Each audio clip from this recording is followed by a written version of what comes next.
Hello, I'm Chris Solo, and welcome to the Fabled 42, where we build community through friendship, gaming, and chaos. You are watching Quests and Answers, where we go on a quest to find those answers. We're doing the Warlock class here for Dungeons & Dragons 5th edition. A very special guest with me here today is Ronin Fawks. Ronin, where can everybody find you? Hey, you can find me primarily at Ronin Fawks on Instagram.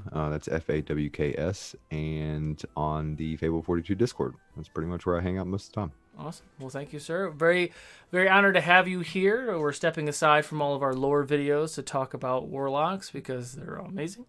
And so we're going to touch a lot of different bases, but let's talk about why choose a warlock? Why do you choose a warlock? A couple reasons. I think one. Well, I guess the very first reason one would do it is if you want to sort of dip your toe into casting, right? So I think that would be one reason to choose a warlock. I talked to Lindsay about this the other day, which is if you play a lot of melee classes and want to think about paying a caster, warlock's a good first choice. You don't have a lot of spell slots. You don't.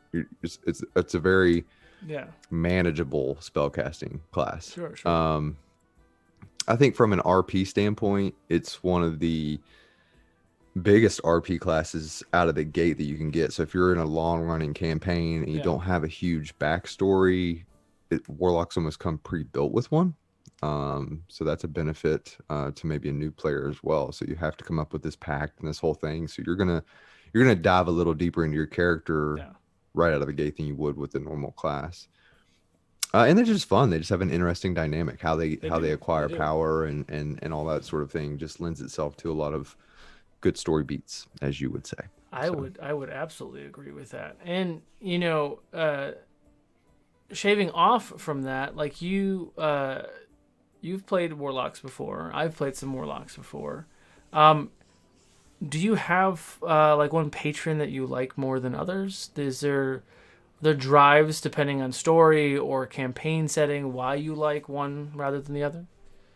I don't necessarily have one. So when I go to make one, I'll generally have an idea. I will say personally, I typically stay away from the uh darker, I guess, Mm-hmm. patrons. And that's not real. That's personal preference. I think that when you talk about sort of when you talk about different cliches, that sort of demon warlock thing is one. So I kind of try to stay away from that. Sure. But outside of that, I don't. I think it sort of depends on the way I develop my character and different ways I wanna play them.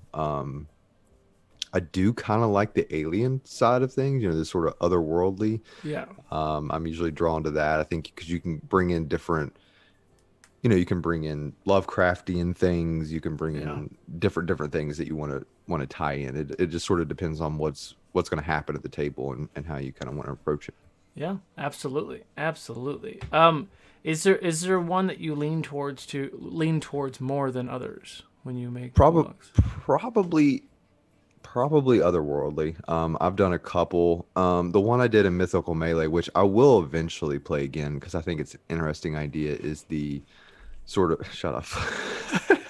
I spent like okay, I didn't get to play him a lot, but Yeah. I spent a long time developing him. Um, Mm-hmm. and he's the celestial one, which I think would be Yeah. very interesting take. And he's got some sort of neat tricks that are atypical of warlocks. So, um, Otherworldly is the one I've played probably the most. I've done two or three of those, but the celestial is the one I really want to play like in a campaign. Yeah, I actually I kind of come off the same cloth too. Like everyone's a hexblade and it's annoying, Right. and I trying to be, I always try to break the mold. The genie one is a new one that's kind of fun. Yeah, I Um, played that in what was that? What did I play that in? I don't know, but I remember you Oh, playing the it. 12-hour stream. Yeah, yeah, yeah, yeah. I got picked that for me. I Oh, wish I that's would have right. had time to kind of explore that a little bit because that's very. I mean, like it's very interesting as well. Yeah, I mean because like when the celestial's fun because the few warlocks I've played, I don't think I've been a pure warlock though. I think all my warlocks have been multi-classing, which we'll talk about later. Yeah, But me too. celestial is really good because you get the healing spells. So like you're kind of a tank and you're kind of a spellcaster and you're kind of a healer. You're like, okay, hang on, like you can hold your own and take care of yourself. Like that's cool, right? It should have worked out very well in a mythical melee, Should have. but it did. Stupid banishment. Yes, I mean, I was surprised I didn't get banished in either one of my fights. I got force caged and then eventually picked off, which was super. Just as a big pain in the ass. But okay, so super. So branching off of so we pick your patron. You have your reasons of why you want to be who you want to be. You pick your race, your background, whatever, right? You're starting to develop your character. Mm-hmm. You get to level 3. You pick a pack boon. Right. Let me see here. Let me bring these up here real fast. So you have pack of the blade, pack of the chain, and then pack of the tome. Yep. The one I've done the most is tome. Mm-hmm. Utility. Yeah.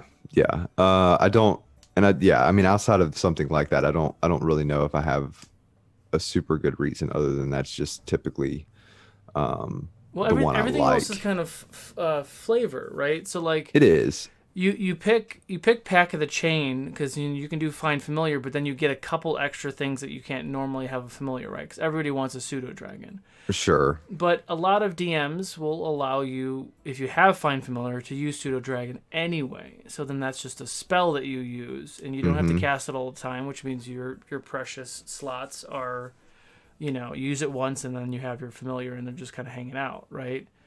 And that gives you the all the cantrips are the reason I picked home. I was sitting there reading it and trying to remember why. That I mean, I don't ever feel like I'm underprepared as a warlock because of the spell choices. I mean, I think they do a good job with giving you options and stuff with your invocations and all that sort of stuff.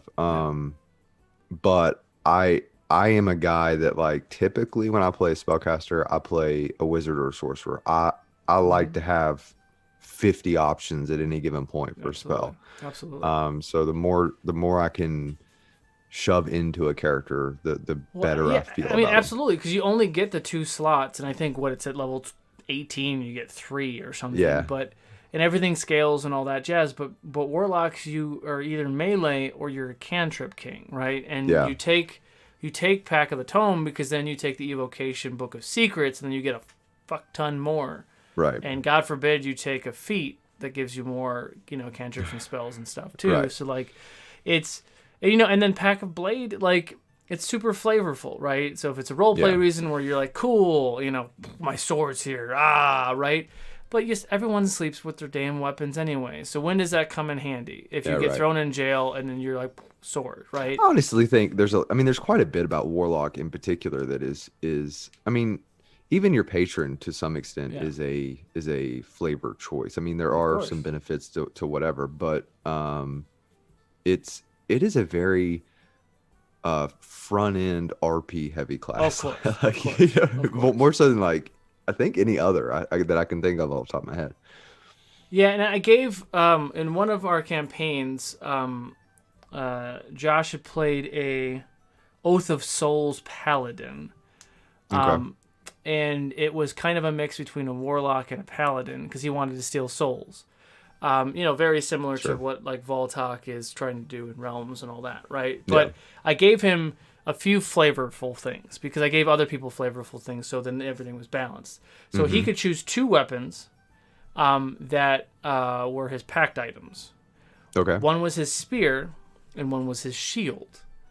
And I let him. The distance between him and the item before it vanishes is 30 feet. So he would run up and he'd throw his spear at the guy. It would hit him, come back to him, and then he would come back and hit him again. Okay, or that's awesome. He would do like a shield thing and whatever. Or there's so many different combinations that he was doing where he was just like throwing a shield to hit somebody or knock someone over or to block somebody. Like Captain America style. Kind of, yeah. And then it would vanish and then he would have it come back. But then he would do all of these other cool combinations where he's blocking with his shield, and then he's hitting with his sword, which isn't a packed weapon, and then he'd hit his sword, and the shield would disappear. And as he comes back, he puts his hand next to the guy's face and summons his spear, and the spear goes through his head, and he's dead. That's awesome. Because it's fucking amazing, right? Yeah, so, like, that is really cool. But that's me allowing him to really get the most out of that summoning thing mechanic. But without that, it's not. I'm doing something similar to in my home game. I am playing an Oath of the Ancients paladin. Okay. But my relationship with I'm very it's almost like I'm a paladin, but I play it like a druid / warlock. So my patron, or my god, I guess, that I worship is Sylvanas, but our relationship is very warlocky in the way that I get my stuff. There's a very fine line with either one of those. It is, yeah. Yes. I mean, it really is. That's why I don't like necessarily just saying, okay, well, warlocks are evil and clerics are good, because the relationship is so similar. You're obsessed. Regardless, you're obsessed. Yeah. So, we've talked about all these different things, and then we were very briefly talking about the evocations, right? Mm-hmm. Like, a lot of it's flavor, a lot of it's utility, right? And if you do it right, and this is why everyone takes Warlock as a multi-class, for that very reason. You take 2 levels in Warlock. Not only do you get evocations, but you get 4 beams of Eldritch Blast at level 20, because you only need 1 damn level in Warlock to do that. Yeah. So there's a lot of fun things to do that, and depending on what you want to do, like Devil's Sight is usually money in the bank, because you can see in the dark, doesn't matter what it is. So Darkness Spell does nothing to you, and that comes in handy depending on your, Charisma is your thing. So Agonizing Blast is always a go-to, and then Book of Secrets if you want more cantrips. But what are some other ones that you enjoy? So there's a lot of them, and I think that this is probably the only point, if you're new to spellcasting and that sort of thing, where you could potentially be overwhelmed, because there is, but you can almost think of, when I was creating my level 20, which I've never played a level 20 Warlock until Mythical Melee. So when I was straight to level 20, picking these were very difficult. Sure. Just because I can almost think of a situation where each one of these would be beneficial.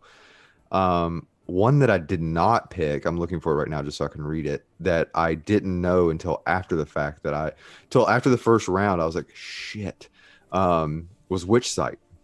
Oh. Which, I did not take that. So any true form of any shape changer or creature concealed by illusion or transmutation, all those invisible people that were running around the thing would not have been invisible to me. Yeah, and I did not take that. I didn't think about it after the fact. I was like, man, that would have been so key. That's a big one, I think, and again, it's very situational. It's very personal preference. Outside of a few, like Agonizing Blast, you almost have to take. Book of that would be one that you would want to take. Devil's Sight, you would almost want to take, particularly if you're going to be the one casting darkness. Which I did do that with a plan of evasion, casting darkness, and I had Devil's Sight, so it didn't affect me. Yeah. So there's a couple of them there that you're gonna want to absolutely take, but outside of that, that's where you're gonna get some of your utility. So it's going to be a very again, personal preference how you're going to play that character. Absolutely. There's just a lot of thought that goes into a warlock. I mean, most people do what you say, so that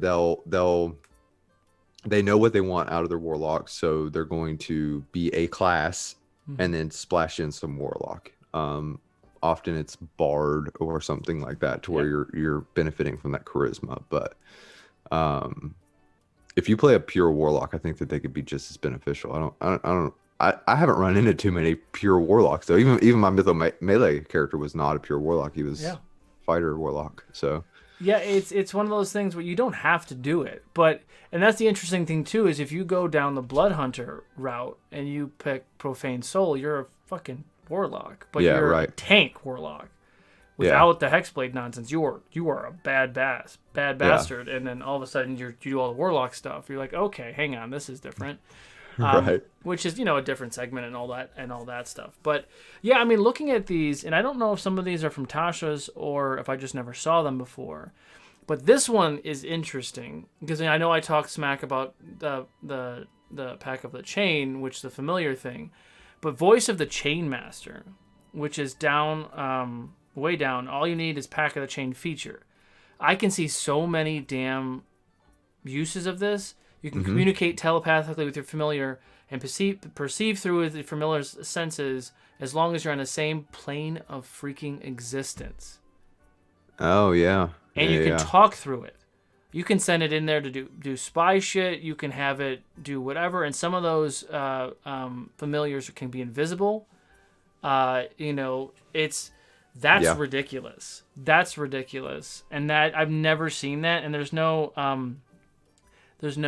level cap on that. So you can get that at, fourth level or whatever, second level. Yeah. Third, but because you're whatever. But that's pretty crazy, and like I can see so many options with that. That's for roleplay purposes. That means you're a warlock and your thing, and like you guys have a thing, right? Like that is your buddy forever. But that's interesting too, though, because because imagine yourself being a fighter or a bard or something else, and you have this cool pet that you have with you. All you need is 3 levels of warlock. And then you get that feature, which is pretty ridiculous to use for any of your stuff, right? Like that's kind of a fun thing. But I haven't taken the deep dive into these things too much. No, I mean there's so many that I mean you could play 3 or 4 warlocks and never have. I mean, you have similar or completely different builds. I mean, between this and like your Mystic Arcanum and stuff like that, there's wide variety to be had. Yeah. And we've talked about multi-classing. Bard Lock is one of the most popular because bards don't have a lot of attack spells. You take a level or 2 in Warlock, you get Eldritch Blast, and you get some evocations and things that really help support the bard, right? Right. And you stack it even further, where then you go a 3rd level, you take Tomb or Chain or whatever. And then, or even if your instrument, there's no reason why your instrument couldn't be your warlock blade thing. So your instrument pops back up and you start going ham on it, right? So there's a lot of fun things you could do with that as a bard. But what are some other good warlock multi-class combinations? You can do. I've seen a really fun barb lock. Barbarian warlock. Again, you get sort of that, you get all the benefits of a barbarian being a barbarian. And then you're not necessarily useless in a ranged fight. Yeah. So you have that, and then you have some utility that typically barbarians don't have. So that's a fun one. I've never thought about that one. Yeah. I liked my idea. Again, I haven't got to play them that much, but the fighter, and it's kind of the same idea as the barb, but you get extra attacks potentially. So that's why I picked fighter. I basically picked it. What was it? The Arcane Ranger fighter. Mm-hmm. So I was going to be distance regardless. As long as I used my bow, I would have gotten multiple attacks. So it was basically just going to be he was going to be a sort of hit and run type character. No, I like that. Yeah, I've seen a few other combinations. Like my favorite, my first bard and my first warlock was a bard lock. His name was Styx. He's from Realm Season 1. He was a goblin who plays bagpipes. And he sings in his voice like this. But the way that he inspires people, because he only has like 3 or 4 levels in bard. Everything else is warlock. Yeah. So he's more lock than he is bard. But he inspires you by, you get whatever the hell he gave you the inspiration for. You want to get it done as quickly as possible, so you're inspired to do that. So then he shuts the hell up. That's kind of his inspiration. He annoys you to the point you got to get rid of bagpipes. I got to the point where I was playing bagpipes on like YouTube or something through the thing, and then it's like, oh my god, like just. And not even good bagpipes. But there's a lot of fun flavor and things with warlocks, and it just makes it a really fun class. I'd love to play one, but I'm not in enough I need more games in my life, so then I can try to play a higher level one and do something that works and all that. For sure. Um, I have a couple things sort of on the horizon. And I know one I want to play a barbarian in. But because I gotta play the stupid what is it? The shoot, what's it called? The sorcerer barbarian one that I can't think of off the top of my head now. Oh yeah. Wild magic barbarian. But the next opportunity I have, I've decided I'm going to be a warlock because I've never played one on a consistent basis. It's always been one shots or that whatever. So I've made a bunch and played a few, but I've never had a consistent game with one. So I really want to play one. there's a lot of, Wizards went on a lot longer than it originally was going to, and then Bard College was going to come up next, and I was going to do something with Warlocks too, because Warlocks is a funny thing in Ukador. So like the origin story of Warlocks and things, I was going to do some sort of cultish thing. But that's way down the line now. But eventually, can we talk about all that? Or is that? I mean, it's. I don't know. I don't know when this is gonna air. Right? Who knows? Yeah, but we'll leave you with that. So we're at time. So in 30 seconds, what is your favorite characteristic of a warlock and why? The accessibility of a caster class that can be as heavy on RP as you want it to be. I love it. Ronin, where can people find you? I mean, at Ronin Fawks on Instagram and in the Fable 42 Discord. Awesome. Well, thank you very much. This is Quests and Answers, where we went on a quest to answer y'all's questions. I am DM Chris Solo. You can find me at DM Chris Solo in all of the social medias. Go ahead and smash that subscribe button down below, and we will see you guys next time.